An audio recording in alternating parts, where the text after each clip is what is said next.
यह है राष्ट्र गर्जना न्यूज़पेपर का digital edition RG news live.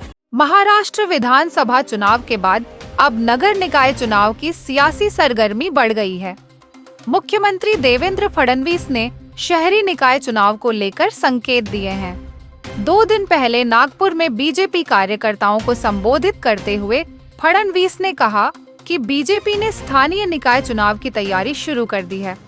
उधर महाविकास आघाड़ी के साथ मिलकर लोकसभा और विधानसभा चुनाव लड़ने वाली उद्धव ठाकरे की शिवसेना यूबीटी निकाय चुनाव में अपनी अलग सियासी राह पकड़ रही है। ऐसे में सवाल उठ रहे हैं कि ठाकरे परिवार क्या बीएमसी चुनाव में अपने सियासी वजूद को बचाए रखने के लिए एकजुट होगा। महाराष्ट्र में करीब 3 साल से स्थानीय निकाय चुनाव नहीं हो पाए हैं। सुप्रीम कोर्ट में निकाय चुनाव का मामला विचाराधीन है, लेकिन सभी दलों की नजर 22 जनवरी को अदालत में होने वाली सुनवाई थी। इसी बीच सीएम फडणवीस ने कहा कि हो सकता है इस मामले की सुनवाई 4 फरवरी को हो जाए। सुप्रीम कोर्ट के फैसले के बाद अगले 3 महीने में स्थानीय निकायों के चुनाव कराने की सरकार की कोशिश रहेगी। ऐसे में साफ है कि निकाय चुनाव का सियासी ताना बाना बुना जाने लगा है। राज ठाकरे से हाथ मिलाएंगे उद्धव।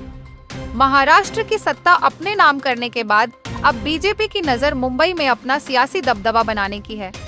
बीएमसी पर उद्धव ठाकरे की शिवसेना यूबीटी का प्रभाव है, जिसे कमजोर करने की नहीं बल्कि अपने नाम करने की कवायद फडणवीस कर रहे हैं। विधानसभा चुनाव नतीजे से महाराष्ट्र के सियासी पूरी तरह से समीकरण बदल गए हैं और उद्धव ठाकरे के लिए अपने आखिरी किले बीएमसी को बचाए रखने की चुनौती खड़ी हो गई है। इसीलिए संजय राउत ने कहा कि बीएमसी का चुनाव शिवसेना यूबीटी महाविकास आघाड़ी के साथ नहीं लड़ेगी। उद्धव ठाकरे की शिवसेना अगर बीएमसी का चुनाव कांग्रेस और शरद पवार के साथ नहीं लड़ेगी तो फिर क्या अकेले किस्मत आजमाएगी या फिर राज ठाकरे से हाथ मिलाएगी। यह बात इसीलिए कही जा रही है कि विधानसभा चुनाव के बाद से महाराष्ट्र में ब्रांड ठाकरे के सियासी अस्तित्व पर ही सवाल उठने लगे हैं। महाराष्ट्र विधानसभा चुनाव में उद्धव की अगुवाई वाली शिवसेना और राज ठाकरे की महाराष्ट्र नवनिर्माण सेना का खराब प्रदर्शन रहा है। ऐसे में अगर दोनों भाई मतभेद भुलाकर साथ आते हैं तो निकाय चुनाव काफी दिलचस्प हो जाएगा। पिछले 1 सप्ताह में ठाकरे परिवार के बीच 2 मुलाकातें हो चुकी हैं। पहला मौका था उद्धव ठाकरे की पत्नी रश्मि ठाकरे के भाई श्रीधर माधव पाटनकर के बेटे की शादी का और दूसरा मौका राज ठाकरे के भांजे की शादी का।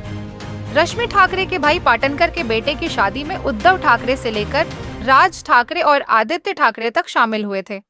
इसके बाद रविवार को राज ठाकरे की सगी बहन जयवंती देशपांडे के बेटे यश की शादी में उद्धव ठाकरे और राज ठाकरे एक साथ दिखाई दिए।